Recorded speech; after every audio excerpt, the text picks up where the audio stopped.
Hey everybody, welcome back to another episode of OffCentered Outdoors Podcast. I'm your host, Matt Dockstetter, along with my partner in crime. Who are you today, Chucky? Big Jim eating poo-poo head. Okay, there you go. Chuck Testa himself. How you doing? Good. Recovering. As you do. Yeah, well, the grandkid landed. Yeah. And apparently there's only one person in the house responsible for watching the grandkid. Sounds right. So I didn't know I was capable of physical acts like that. So there. Yeah. If I fall asleep here, it'll be, you'll know why. Yeah. You just be like our listeners, bored to death. No, it's a workout, man. No, for sure. Yeah. Exciting things are afoot. Yeah. Yeah. Aren't they? I think so.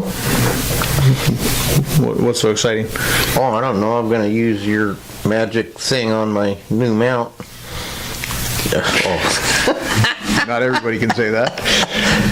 Your experimental. Yeah, another prototype nose. Yeah. On your thing and see if it. Yeah, it looks good so far. Yeah, well, from your house.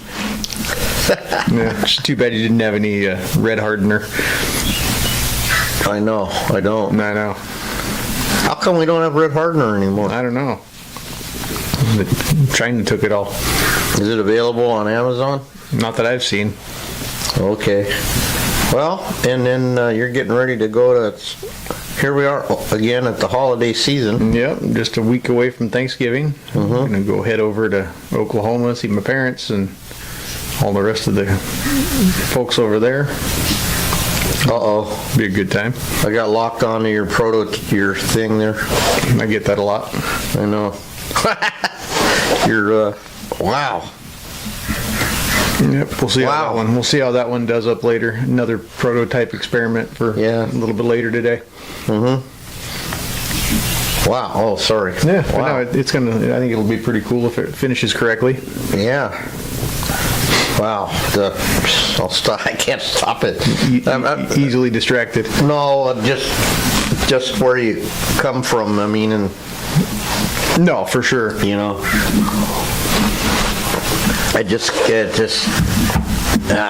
Whatever. Anyway, you're going to Oklahoma, back to the nation.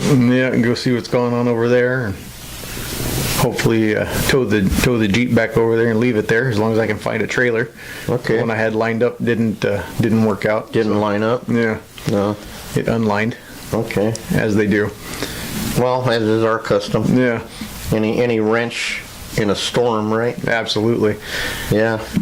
But today we have, last week we had Larry, and today we have that couple we met at the World Show. Yep. We met so many cool people. Yeah, absolutely.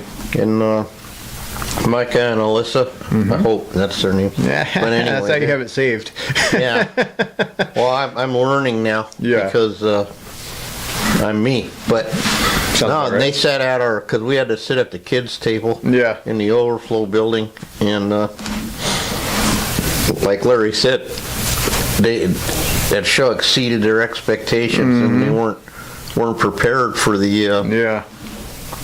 But they have an interesting, that's pretty cool. Their deal. Yeah, for sure. They're bird taxidermists, but they, man, they're good too. Yeah. I mean, really good. And husband and wife team, and they're not afraid to charge for their work. And that's always good. And then I found out they were having even classes and whatnot. Nice. Well, we just thought we'd have them on to, tell their story. Because that's a whole nother. I mean, most people are walking by bishops when they're 6 or whatever it is, Yeah. And then these two, how did they, two separate, and then now it's all. Yeah. No, absolutely. It's going to be an interesting conversation for sure. Yeah. But yeah, I hope you guys went and listened to last week's episode. It went up what would be this morning, but when this comes up, it'll be last week it went up. So yeah, I hope you guys went and checked that one out. It was a good episode. It was amazing, and Larry was just amazing. Yeah, no, everything was really good about that one. Yeah, and Oh, I know. I had, Matt's kind of the deer whisperer. Something like that, I don't know. I had a deer I needed to whisper to on the weekend, and I thought I'd get one more done before the chaos started. Yeah. And I picked this one out, and we always say we thought we seen every cut. Mm-hmm. Well, this one was, I don't even know, we call it the cursive T cut or something. Yeah. With a side cut and a bonus around the antler, and down the road to grandmother's house it went. Yeah. And it reminded me of what Huffaker was saying, that sometimes you can't get that. I mean, just because it came off, Yeah. however they cut it, it ain't going back that way. No, This for one- sure. Oh my goodness. So, but I got it together, but I haven't had one that took that line. And Matt goes, "Oh, you're home free now." Yep. Oh, no. That was just the one side, Because I sent him pictures, but you couldn't tell how bad it was in the picture, So, anyway, I'm going to text them. Yeah, give them a heads up, and Okay. it's get ready to have a cool interview here. Okay, stall for a couple of minutes. Anyway, so you're going to your grandma's, you're mounting 2 heads today. I'm gonna mount that hog, I hope, but most likely we'll have some kind of terror banshee Totoro could be running in here any second. Yeah, no doubt. But that's okay, and it's a heavy visit this time, Yeah, for sure, but Found out my daughter's disease. At least we know what it is. yeah, probably stuff we shouldn't get into on the podcast. Probably not. Yeah, But if you want to keep everybody happy in the house. well, they don't listen. Yeah, I'm waiting. Somebody will listen and bring it up though. Well, I'm waiting to see. See, that's going to be how I know. That's going to be how I know.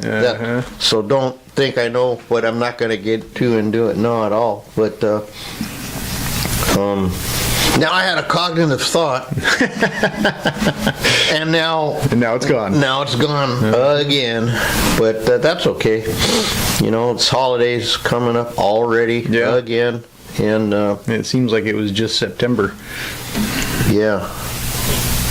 Because what I was thinking is that brick of clay right there, and then I wrote down on the calendar when we opened the box. Yeah. Then I did some ciphering, and I go, we burned that in under 3 months, and we didn't even have nothing to do. So I don't know whatever that means for. Yeah. No, it's good to know how much you use of what, so that way you can plan for the future, right? Well, that's what I was thinking. I was talking to the boss yesterday, Mike, and saying, okay, I ran my own burger joint for all those years, and every week I would order whatever it was, or go pick up my meat twice a week, fresh meat, and all that. And then all of a sudden you do taxidermy, and all that knowledge goes out the window. Yeah. And it's one deer, one ear liners, one eyes, and a box of pins. Yeah. It's not 50, it's not whatever. Well, now it is, but I just thought that was interesting. Some about this business, it just, whatever it is, it just, some kind of strange void. I think it's because there's so many hobbyists that just do one at a time for whatever that's worth, whether it's their own or somebody else's that they're doing for next to nothing or whatever. I think that's where a lot of the one at a time in it goes. Yeah. And then, then they decide to go be full time or whatever, and they're still hung up on the ordering. No, you're right. That's because that's me. That's what it was. I didn't have, you have 6 deer, 3 deer, whatever, and then now you have what we have now. Yeah. Oh, I know. I got those ibex in from. Oh yeah. From one of the stands, and then a bunch of other stuff, and you got allegedly a good project coming in. So yeah, hopefully we'll see if it actually materializes or not. That would be fun. Yeah. But it will be. Things are growing. Yep, absolutely. And there's my customers are all, seem to be a new air step in the, oh, that's what it was. I got invited to my deal out there, the flag, the white one. Yeah. A guy dropped by who was somebody from that community. No. And he invited me to a thing on December 8th for some reason. Okay. So I don't know if they're going to hang me or what. You never know. You never know. And I go, what? Yeah, we want you to. I go, why? I appreciate it. But, Yeah. they go, no, we want you to come over to this deal. So I said, oh, okay, I'll go. Yeah. But, Whatever works. Good publicity, I suppose. Well, you support things, and you don't know if it makes a difference or not. Yeah. Or if anyone notices, but that's not why you do it. You don't do it. I think that's why I was taken back a little bit. Yeah, no doubt. We had a pretty good discussion that day, and anyhow, whatever. Let's give them a call before I get all emotional again. I might have Matt do it because he's better at it.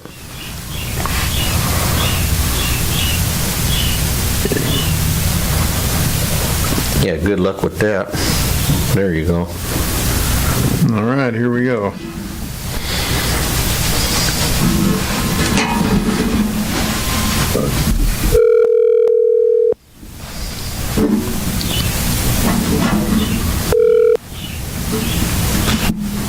Hey. Hey, Can you hear us now? Oh, can you hear us? yeah. Good deal. Let me walk in the house, go grab Alyssa. Yeah. I just washing my hands, just got done flushing a pintail, so I'm sorry. Well, there you go. what better way to do a taxidermy podcast than cover the duck fat? Well, Absolutely. that's the only way, isn't it? That's real world right there. That's what we live. What if you grabbed the phone and it rocketed out of your hand from the pintail slime? This one was a little freezer burn too, so it's a little stinkier than normal. That's always fun. You know that That's why you doing that very distinct freezer burn smell. Yeah. Well, Sometimes it lingers. I always say better you than us. So Here, give us a minute. no problem. Be ready to go. I had a duck carcass I have like 4 different little trash cans in my shop. I like to keep multiple trash cans close by. Yeah. Try to just work on efficiency. I like to have multiple sets of tools, but sometimes you forget about one of the trash cans. I had a duck carcass in there. I was like, something stinks in here. So I cleaned out 3 of the trash cans, and I had one up under my drying table. I never put anything stinky in there, and somehow we had a class last week, so somehow something wound up in there. And so we're going to do the podcast in the house because you can barely stand to sit in the shop right now. That's funny. Sounds like my shop during skull season. Yeah. Alyssa, you ready? Sure. Hey, We get on speakerphone. that's okay. I don't have to listen to. This is how we roll, man. We're not like the Rogan podcast. We're not. Morning.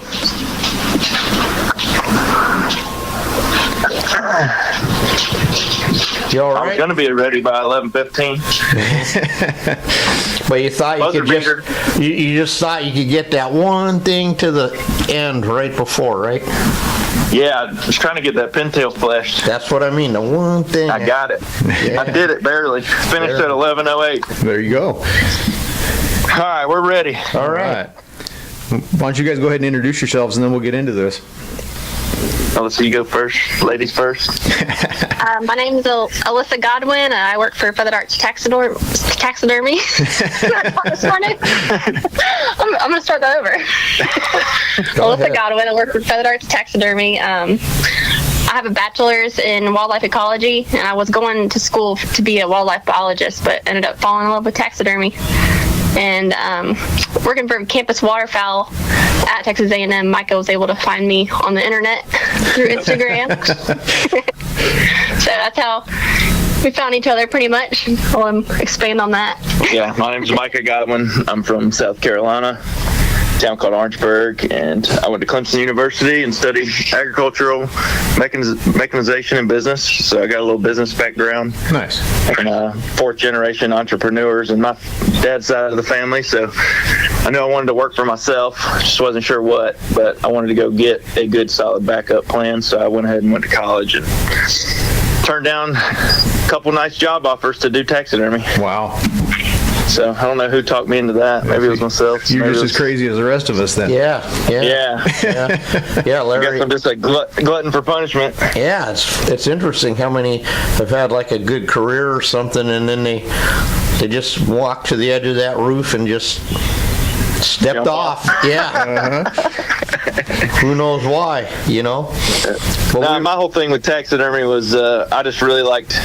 My brother started taking me duck hunting. My dad never hunted. He took me fishing and stuff. He was from Florida, so not. There's a lot of hunting in Florida too now, but back then it just didn't seem as popular. And my brother started taking me duck hunting, and I was just amazed at, God's creation and what He did with waterfowl. They're just they're so special. There's so many different kinds. They're so unique. They all have their own little personalities. And just looking at those feather groups, I was just amazed. And I really wanted to get a lot of them mounted, so I could look at them all year, not just during duck season. So Yeah. I probably paid for 6 or 7 duck mounts, and it got to the point where my dad was in the building industry, so this was, I started duck hunting right around that major recession, 2008, and times got really tough, and I always worked and paid for my own stuff for the most part from a very young age, and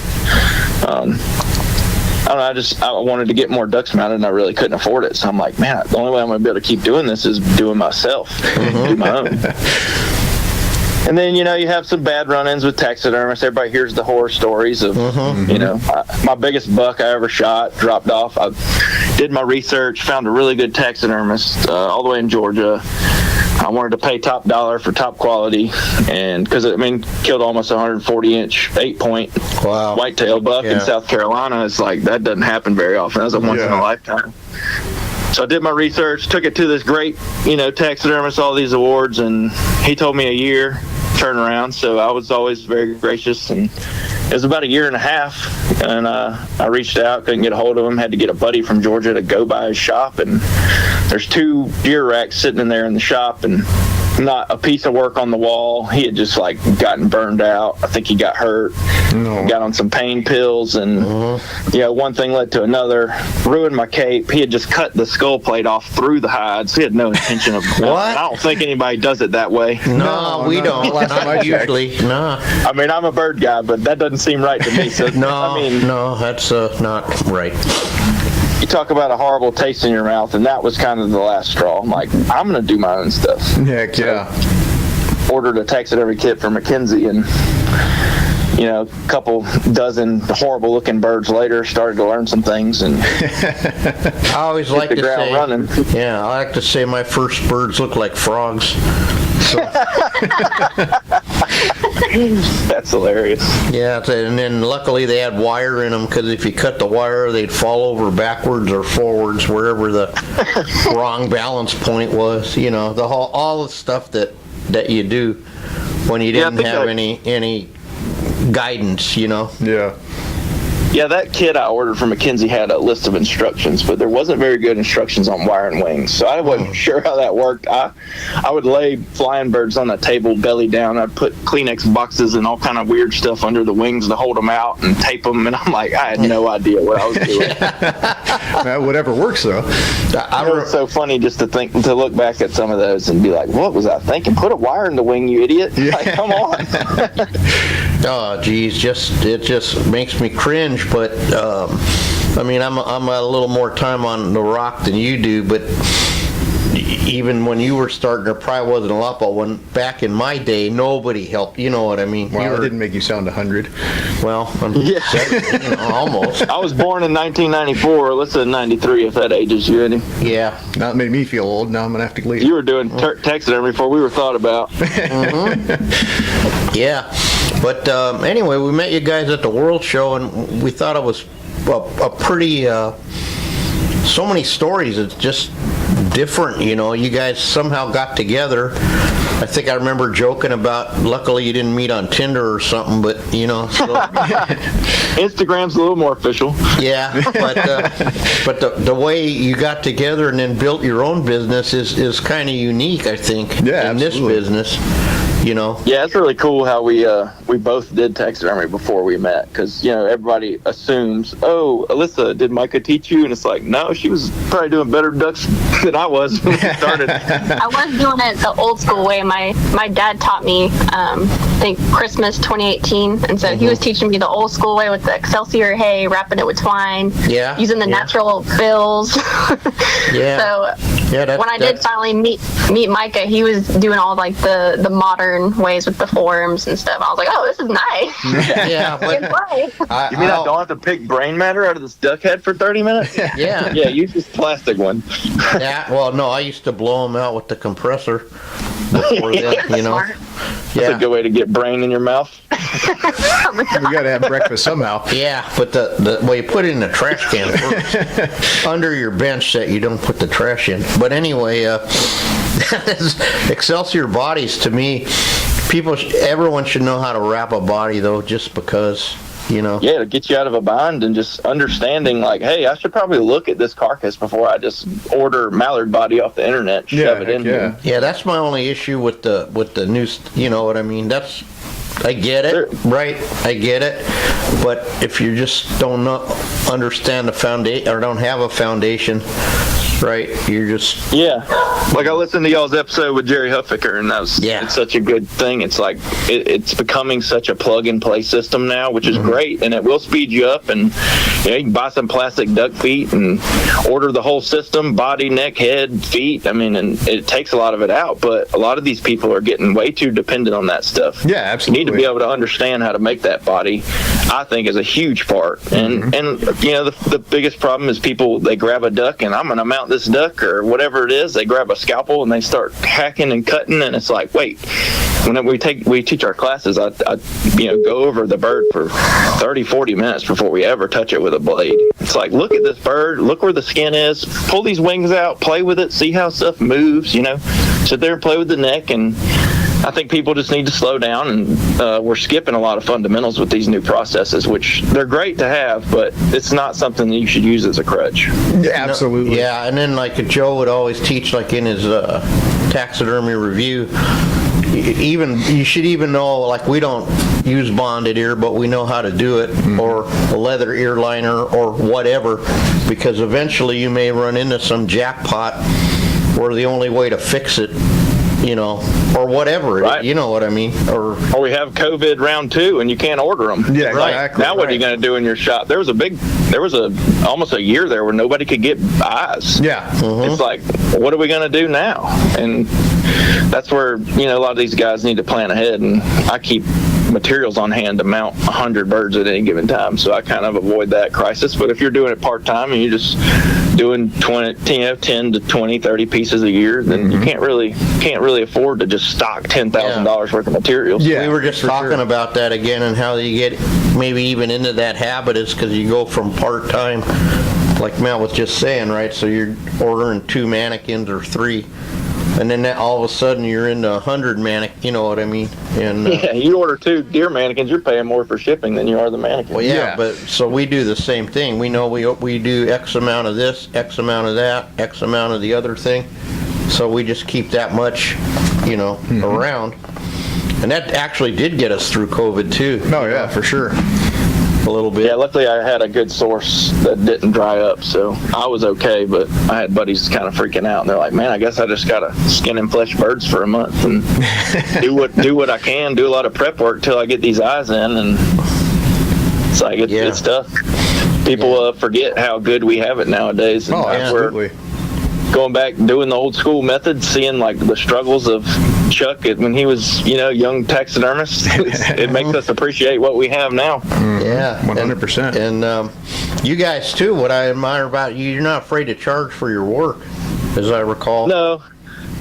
And that's another thing you got to watch out when you go to these shows. You'll get in these seminars. Some guys give great advice, and some guys don't give such good advice. They say, "Hey, this is competition quality. What I'm showing you here. Don't waste your time doing this for customers." And there's two different kinds of guys, and there's commercial guys, and there's guys that really care about their quality. And I can't tell you how many customers we've had that have like, for example, like a white wing scoter sea duck is a really intricate paint job. There's just a small little area with color, and there's 6 or 7 different colors that blend into each other. And I've had guys drive 5 hours with 5 ducks because they killed scoters, and they're like, "Man, I saw your paint job that Alyssa did or on Instagram, and that's why I'm driving to bring you this, and that's why I'm paying top dollar." So a lot of these guys that think, "Oh, this is commercial taxidermy," the customer doesn't know. There are a good percentage of customers that do know, and those are the guys that will seek out, no matter where you are. They will ship their bird 1,000 miles away, and I've had a customer drive here from Kansas to pick up work 17 hours one way because they look for those details. So there's two sides of that. Yeah, you can charge a little less and be fast and do commercial work, or you can charge top dollar and put those details back in it. There's people that appreciate it, and there's people that'll pay for it. Yeah, that's how I got the one famous mule deer guy. He could go anywhere in the world, but he came to us, Right. And and he would pay whatever we would ask. Yeah.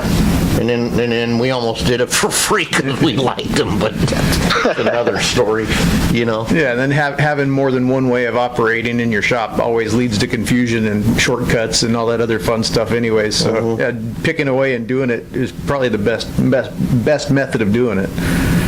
Yeah, I mean, and we're just like, if we're not proud of it enough to put it on our wall in our house, then I'm not giving it to you to put on your wall in your house. Exactly. I was just telling somebody that yesterday. I'm not gonna let something leave if I'm not proud of it. So it might take a day or two longer than I told you if it needs to, but it's gonna be something I would be happy with on my wall.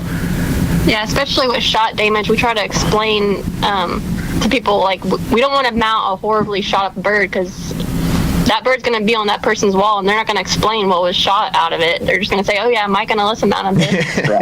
Yeah. They stuck all those pin feathers in there. Yeah. Oh yeah. And in this day and age of Amazon 2-day free shipping on everything, everybody wants it now. Oh yeah. People think, "Oh, I got to get stuff done," and it's like, man, those guys quickly forgot about how long they waited when they walk in that shop and they relive that moment of seeing that bird, that first pintail or that big buck. They relive that moment and they look at the detail and they just are blown away, and they're like, "God, I've never," I've had guys that say like, "Man, I guess I got to throw away my other birds when I get home now that I got this." Yeah, I don't even want to look at them. We're that much better. It's just that we care about what we're doing and what we're putting out. For sure. No, it's and like we were talking about with Huffaker, you got to watch for burn. I went through a horrible phase for a while. It'll happen. Right. It'll happen, and you might think that you're bulletproof or whatever, but you're not. Yeah, and everybody has burnout's a real thing for damn sure. Everybody has a breaking point, and I'm just grateful Matt was here when I went through all that crap, and then he grabbed me by the ass and turned me upside down and got me back on the track, you know what I mean? That's another beauty, the beauty of having two of us and two equally talented taxidermists is we're constantly pushing each other and exactly.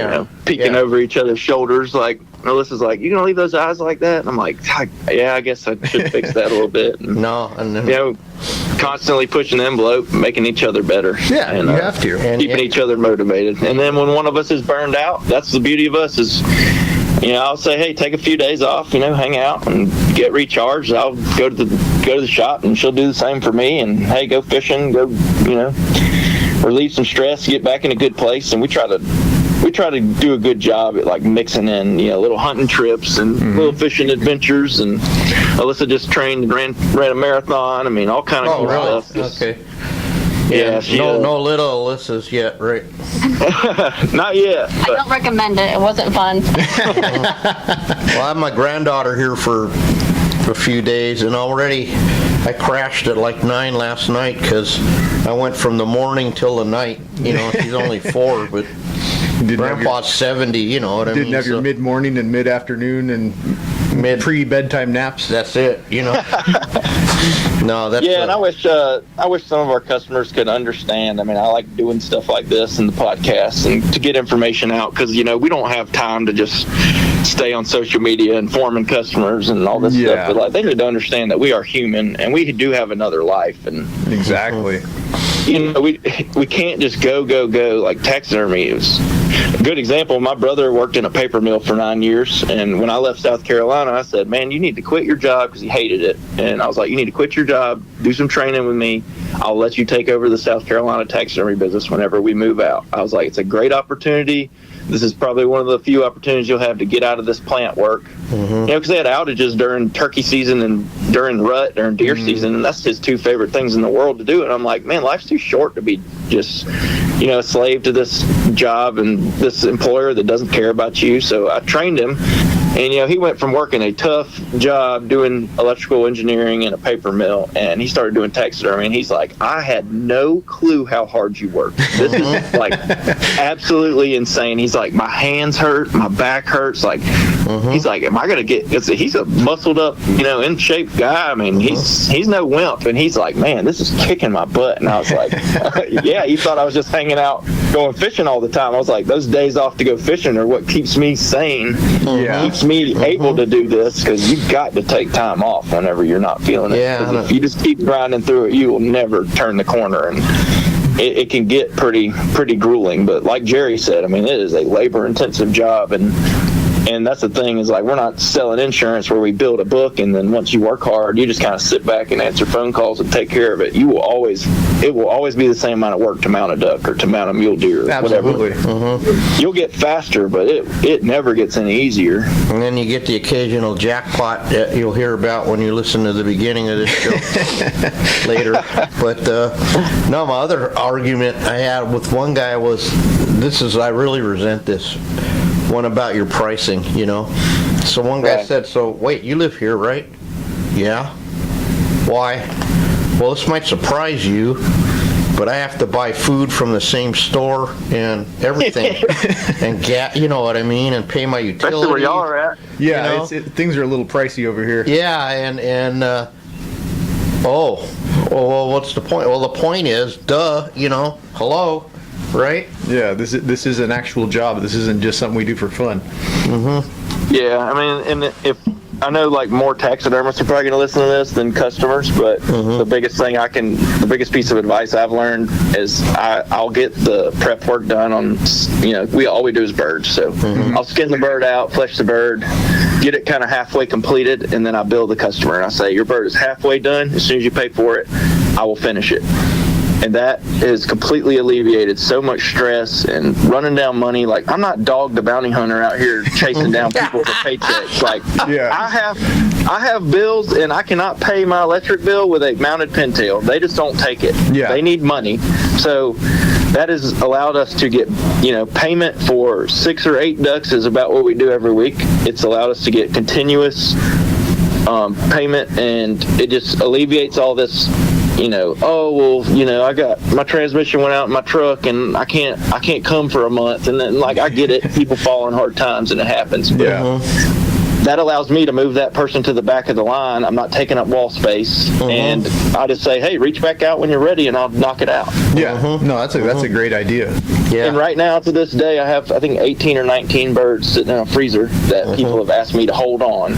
And with you know, my way of doing things, I don't have 19 ducks in my showroom mounted that aren't, you know, the work's done, I'm not paid for. Yeah. They're just sitting there waiting till the customer's ready. And if anybody's not doing it that way, I mean, that is the only way to do this, because people will abuse, you know, your, you know, kindness and being understanding. And, you know, I had a turkey that we mounted that didn't get paid for and picked up for 11 months. I'm like, that is 3 days of work.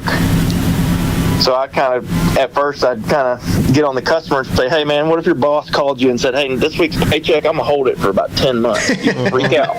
You would lose your mind and be ready to quit. And that's what you're doing to me. And you explain it that way. And I've had no, you know, bad feedback about how we do things. And I like that. Yeah. People that don't want to pay to play, you know, you're going, you know, be on standby, and as soon as you're ready to pay me, I'll do the work. But Yeah, I just I don't advise people billing as soon as they take the work in, because unless you're really, really good at managing money and lock that money in a safe and don't touch it till you mount the bird, then you might get yourself in a bind that way. But we also do that 10% thing I really try to harp on. Stash away 10% irregardless, because you'll never miss it. You really won't. And then someday when you need a new roof, like some guy I know, and all that, you have some money. You know what I mean? Yeah. Right. We're getting the roof Friday, but ours was hurricane damage. And then we still got to write the check for that deductible. So that's where that 10% saves you. That's what I mean. And then, you guys brought up a point, because I was just sitting here and I developed a resentment against, poor Matt, not him, but he has to hear all this crap. And a guy I've been working for like 20 years, right? And he owns a couple businesses. And he comes in with the job and he says, "Oh, come on, man. You know me, I don't pay regular this and that." And then all of a sudden it occurred to me, I go, I go down to your store, right? Yeah, you buy his product. I buy all my stuff at regular price. What the hell, man? He's going to get it next time he comes in here. Because hey, I'll always say this: a client will become a friend long before a friend will become a client. Oh yeah, absolutely. Yeah, because I just go, God, what are they? And then Fraser would always tell me, "Father, forgive them, for they know not what they say." They say all this stuff to you that's like a complete burn, but they don't realize they're doing. You know what I mean? Like they don't understand. I don't know. Yeah.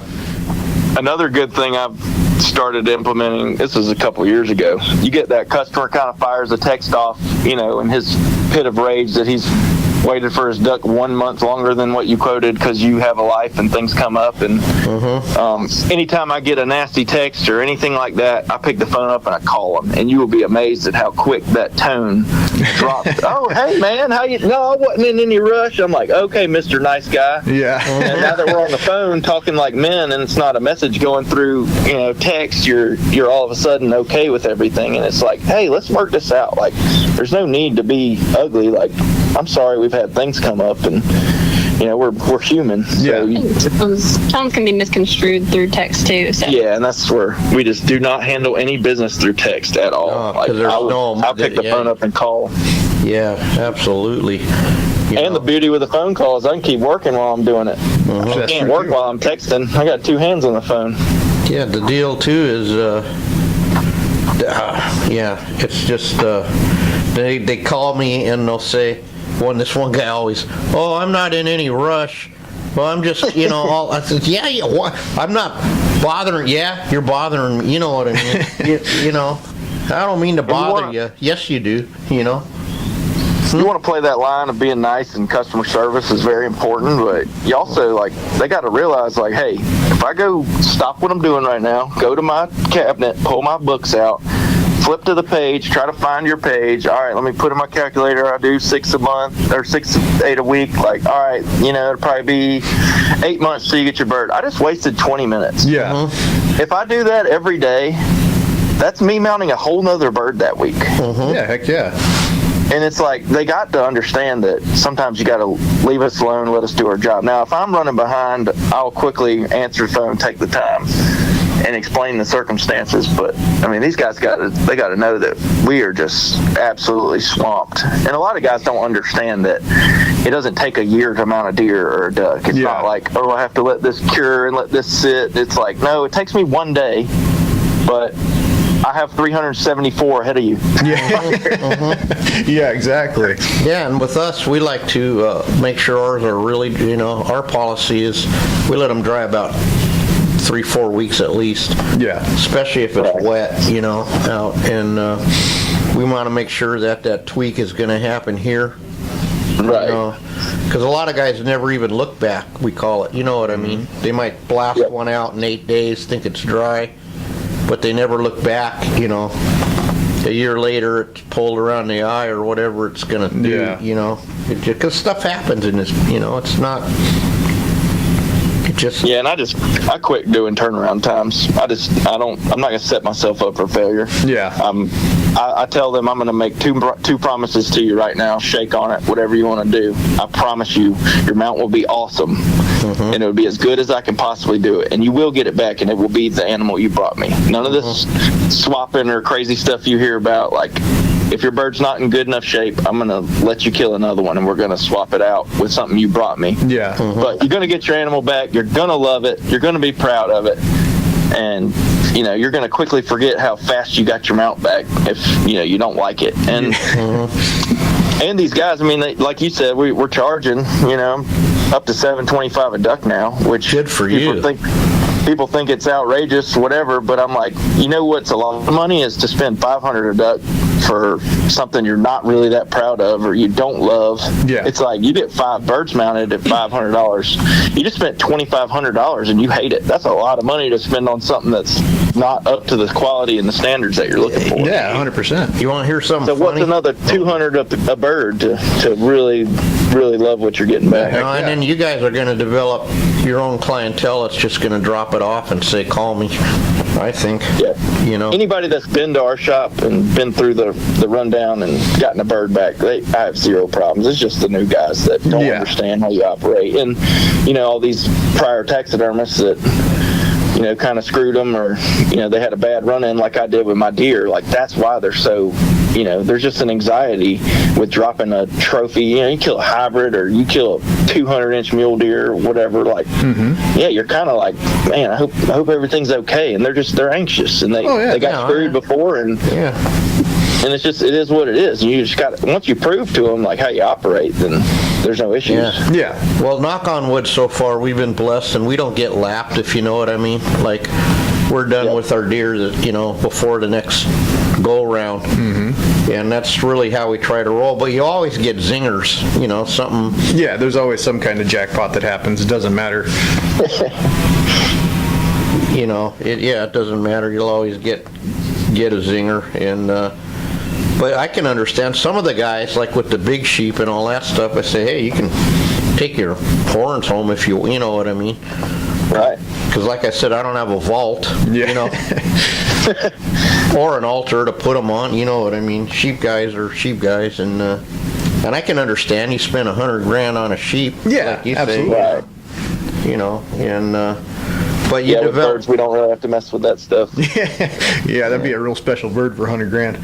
Yeah, but Frazier and I said, hey, I got this couple coming on. I was telling you about them, and we met them at the World Show. But I said, yeah, they're not afraid to charge. And they said they're charging $750. And then all of a sudden the phone went quiet, both of us at the same time. And then Mike says, yeah, it doesn't sound like that much, or $650, whatever you were charging, right? And so all of a sudden $650 didn't sound like enough. You get what I mean? When we let it sink in for a second. Well, just to give people some perspective, I've been doing this not near as long as you have, but I have been doing it for 7 years, so I've got some good statistics to go off of. Yeah. I've not one time have I raised my price and gotten less work. Because you run your numbers like, oh, well, I'm $500 a duck, for example, and if I do 200 birds a year, that's $100,000. And then I'm like, all right, well, I can go to 650 and I can do 80 ducks to make the same amount of money or whatever that matters. Yeah, exactly.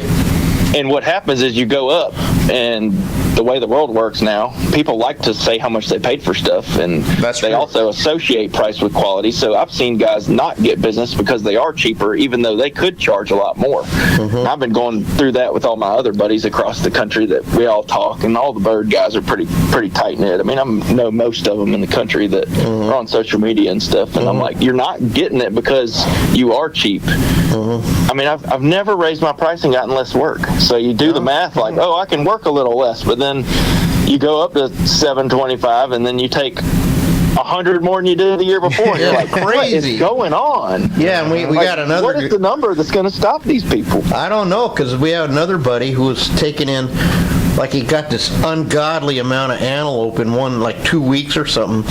I said, man, Smith, you got to raise your price. I said, I'm telling you. He goes, well, there's 100 guys there. I said, it doesn't matter. It never. So he raised his price more. He got more, like you said. So then he raised his elk again, and then he got more. So it's nut. I don't understand, but that's how it works.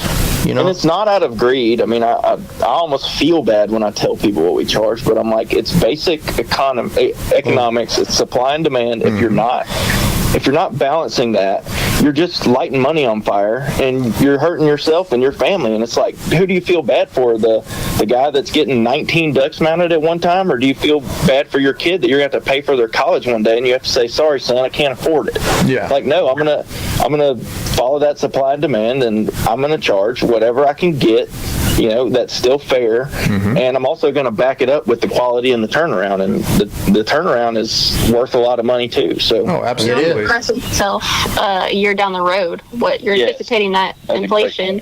So.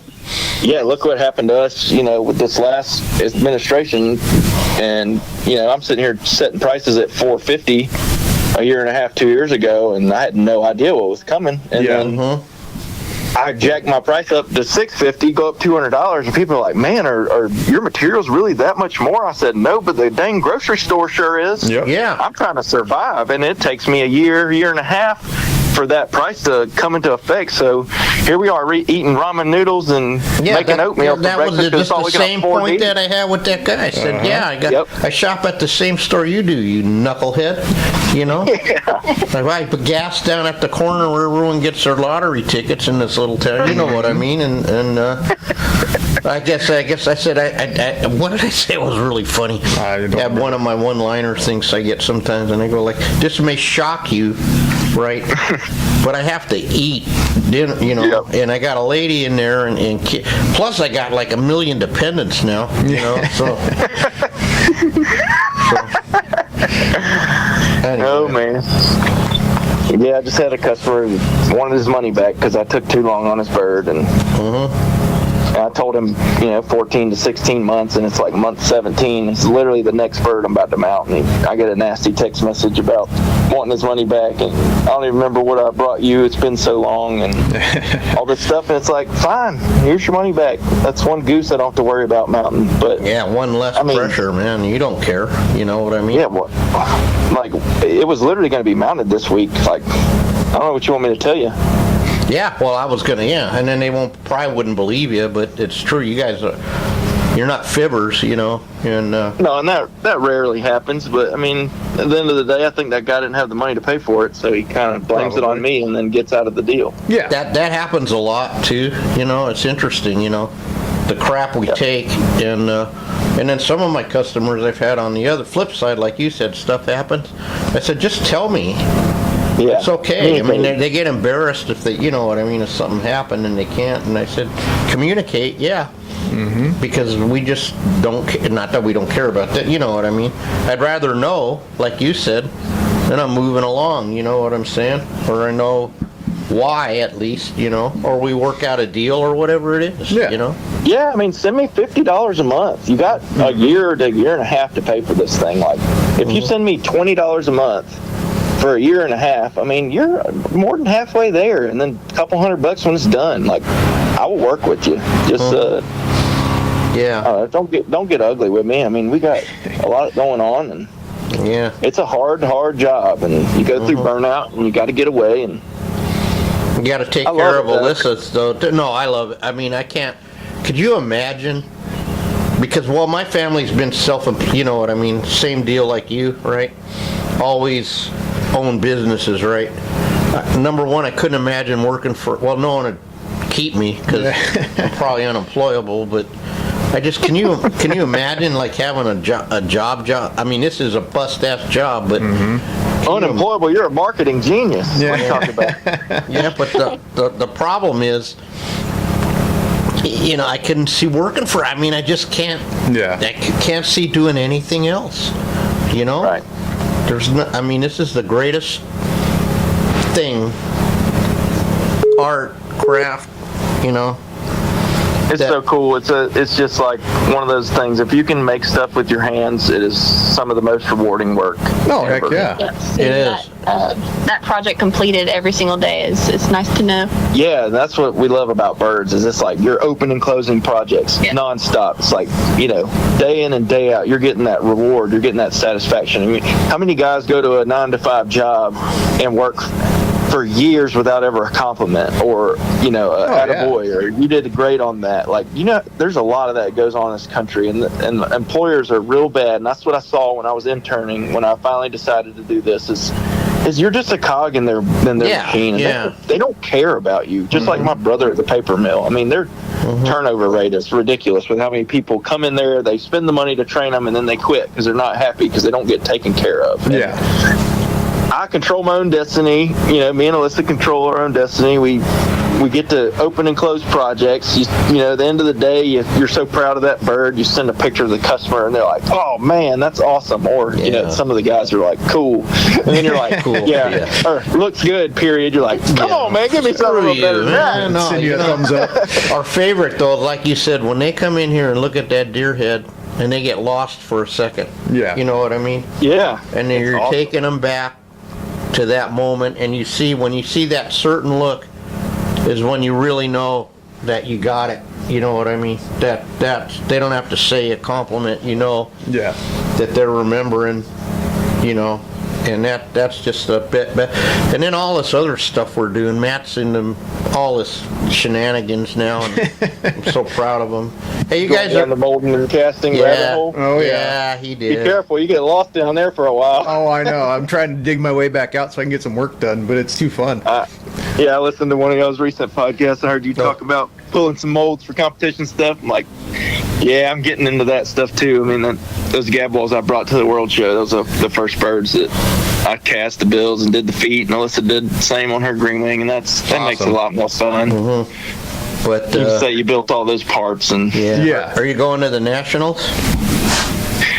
I don't know, man. We spent a lot of money on those shows, and that's another thing. Those shows are awesome, and it's such a great opportunity. I mean, you got to meet y'all and the other people you met. Yeah. I mean, that's why we've been successful, is going to those shows, but you just got to be careful with them. Oh, yeah.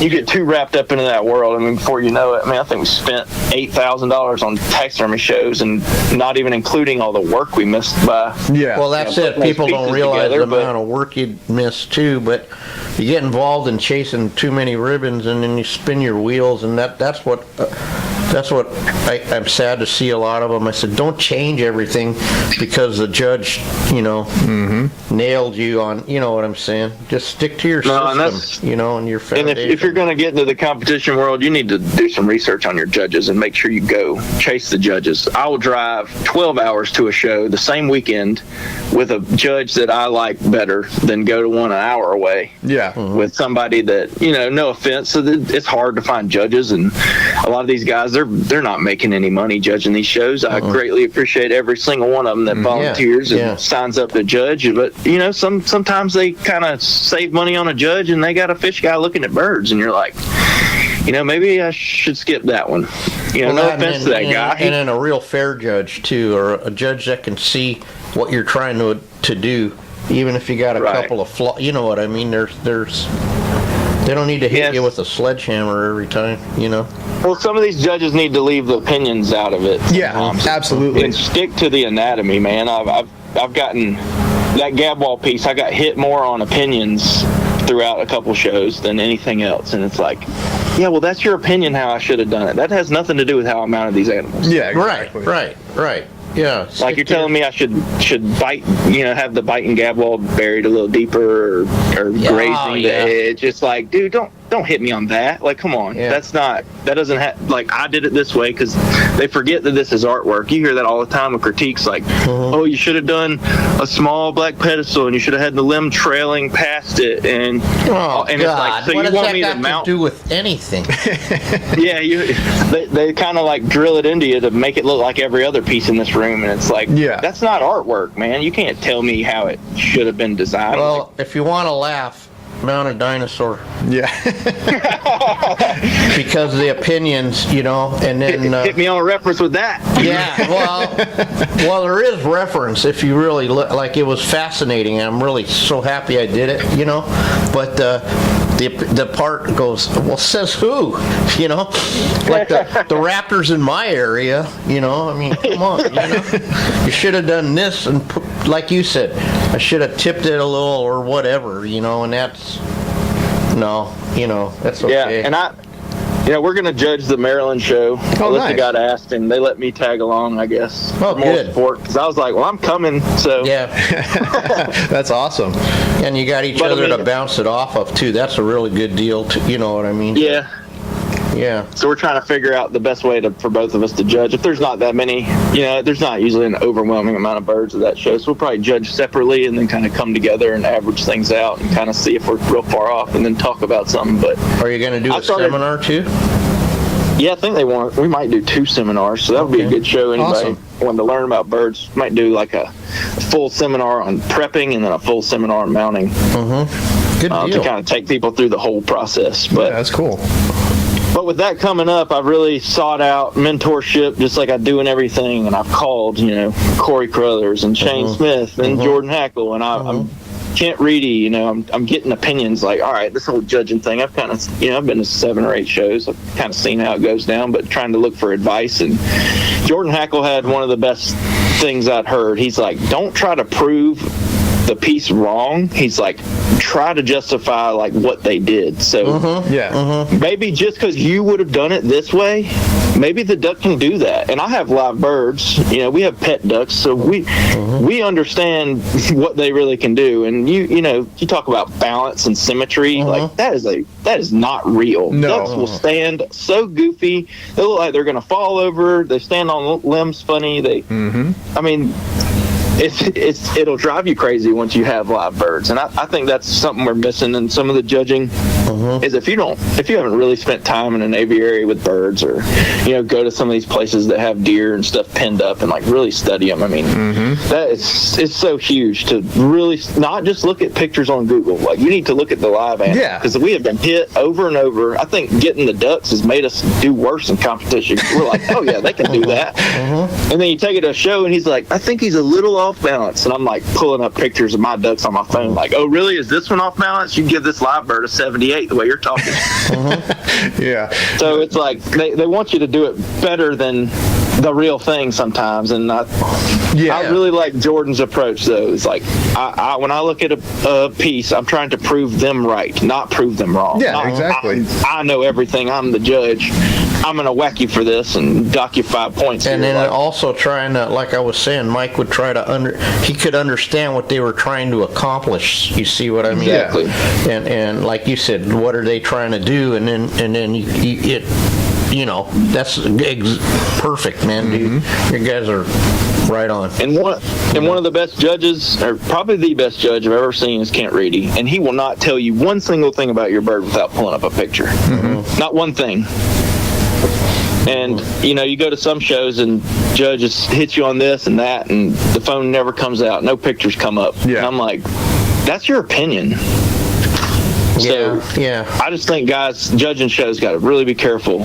If you're going to say something it's wrong, I'm going to show you proof. When we judge, I will not make one comment about something if I can't find a picture to back up what I'm saying. And then Absolutely. When you have Especially with paint jobs can be so, opinionated, because they vary. especially with grooming teal, you can have that really crazy. Yeah, we were told, Alyssa was told that she should have painted the teal like with that. They'll get a crazy speckly line pattern on their bills when they're juveniles, and the hens will have it. And she mounted a fully plumed late season drake, and those are always jet black for the most part. So you're going to tell me I should have mounted, done something more difficult, but it's not what that animal had. I mounted the animal based off what he was, and I restored him back to his live state, to what he looked like. And you're gonna hit me for that, which, I get it. You chose a bird with a black bill, that's going to hurt you in competition. You want to pick a bird with a good paint job and really nail it. But she had a piece there. She wanted to do a green wing teal, and she did the teal and executed it well. And you get hit for something that's literally opinion. I mean, and it's wrong. It's really wrong, because that's a juvenile trait. That's not a fully plumed, mature bird trait. I must say something too about big game, because this makes us crazy, because we have a lot of reference, and not just picture. I mean, we have actual you know what I mean, like in got actual velociraptors science. walking around. Yeah, exactly. Yeah, he's got an Exactly. aviary full of velociraptors. That's it. No, when I had lost my mind, but we do these charts that they come in, and we do field notes and sketches, probably like you do, to note if there's something, you know what I mean? And Right. we don't just do 3 measurements, and then you'll get this comment, your neck's too short, or your earbut's this or that, and I always ask them, well, how big is it? You know, is Yeah. it this big? Is it this big? Is it this big? I said, because I know the average measurement of, say, of a deer earbut, right? Within a couple Right. millimeters, right? 82 by 62, whatever the frick it is, I don't, you know. But Yeah. we know what it is, you know what I mean?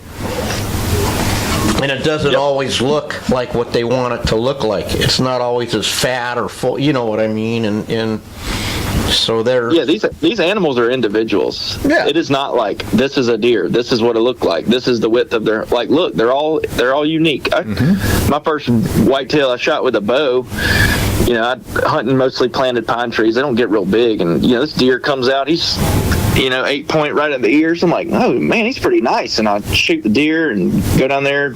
He ran about 30 yards, died, and I walk up to it and I start laughing because this deer is like 110 pounds, and I know he's 4 years old because I got pictures of him from 4 years. He's like 12 inches wide, and I'm like, man, he's outside the ears, but he's 12 inches wide. This is hilarious. Well, because it had small body, Like my long lap ears. sitting You know what there. I mean? Yeah, you can't. Yeah, go ahead. Yeah, you're gonna hit me on the ear butt, and it's like, well, this deer might have been different, you know. Yeah, And they exactly. I don't know. Well, and they do, and I always laugh about the antelope, especially trying to judge them in the ear length. And I said, well, God, depends on what part of the country, how Right. long their ears are. Yeah. Usually, not always, but usually, you know. And they pass up good antelopes here because we got that Oregon subspecies, and they're bigger, you know, and their ears are longer. So you get what I'm saying, and just whatever. See, it's a rabbit hole too, you know, whatever. We don't mean to harp on the negatives with dealing with customers and going to competitions. That the competitions have made us, you know, and made our career what it is. And the people we've met. I mean, there's a guy named Shane Candlers from South Carolina, and you know, I walked into my first show. I'm about to put these ducks in amateur division because I don't know what a taxidermy show is. I got 6-inch galvanized support wires showing birds on driftwood. Like, I had no clue what I'm doing.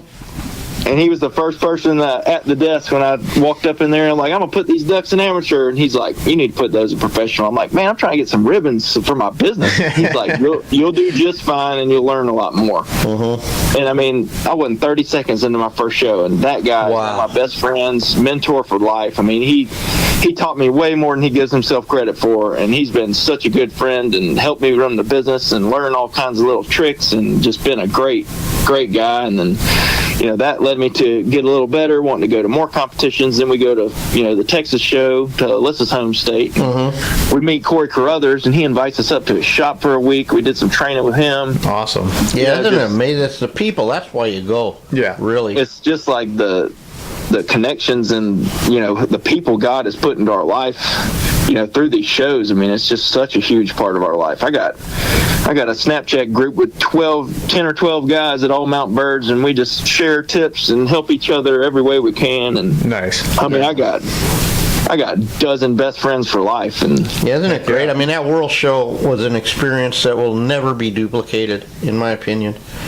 yeah, I'm sitting there in line, and, you know, this guy with a beautiful mustache and this other guy, you know, kind of sitting by y'all. We didn't really say anything, and then about 4 hours goes by standing in line. I look, and I see Nope Chuck Testo on your hat, and I was like, wait a minute. And I kind of leaned around your shoulder, and I was like, I didn't check this name tag, and I was like, whoa, you're Chuck Testo. Yeah, sorry. Sometimes I forget too. It's funny, you know.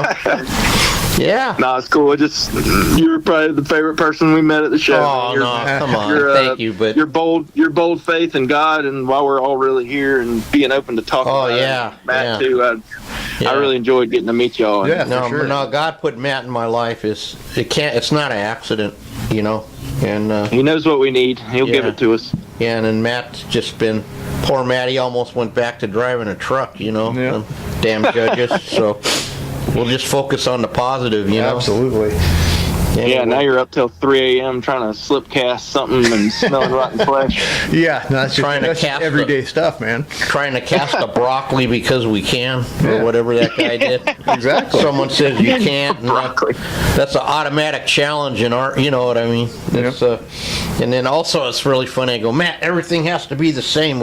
No, it doesn't. Yes, it does. I have to use the same. No, you don't. Okay. I come up with something new, and then Chuck finds a way to try to copy it, and it doesn't always quite work out the way he wants it to. But No. Well, I like to say everybody touches things different. Yeah. And it just is. You know what I mean? We work with our hands.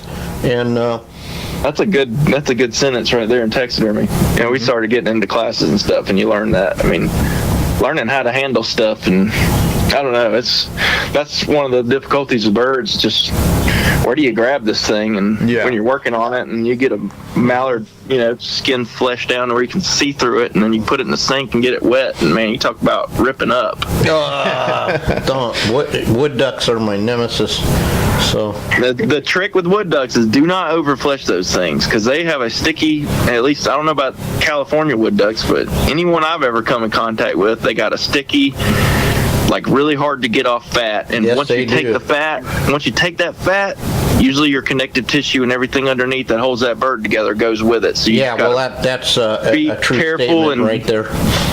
yeah, the way I do them is have I'll you leave do a little them. stuff So on there that's and it. trust my borax and stuff. Yeah, you got to, because you just You can't. can't destroy that No. skin. No, it's crazy. And then and again, it goes back to sometimes this is just how it's going to be. And I'm not comfortable with my old skins if they weren't squeaky and all that. But what do? You know what I mean? So You gotta. I mean, Shane Smith, he did it in a class or something. I heard about it. He kind of took a big gob of fat off the fleshing wheel and he covered it in powdered borax. He said, "We're gonna look at that tomorrow." And you go look at it the next day, and it's dried up, shriveled up to nothing. It's like, you got to remember that that powdered borax in the last, in the drying phase, you're coating everything. I mean, you got to leave a pretty significant amount of fat. And I'm not telling people to leave fat on their birds, but if you're starting to rip a bird up, I'd rather underflesh them a little bit. Oh, Put a heck yeah. paper towel on the Yeah. belly and coat it in borax real good. And I'm gonna throw some more borax in there while I'm sewing them up. And I've never had any problems. So guess what? Like, we just had a little ray of sunshine walk in here. sounds like a little one. Yep. Yes, it's my granddaughter. just Chuck's walked in. granddaughter just Say hi to the meandered people in. on the phone. You say hi? You better run while you can. He's gonna have you flesh and hide before you know it. No, she paints rocks and she grooms deer. And she has a little There you go. accent, as you can tell.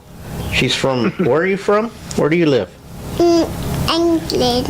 England, yeah. That's cool. Yeah, it is cool. Anyway, well, I know how busy you were. It took a little while to get you to commit to coming on, but we sure do appreciate it. Yeah, heck yeah, guys.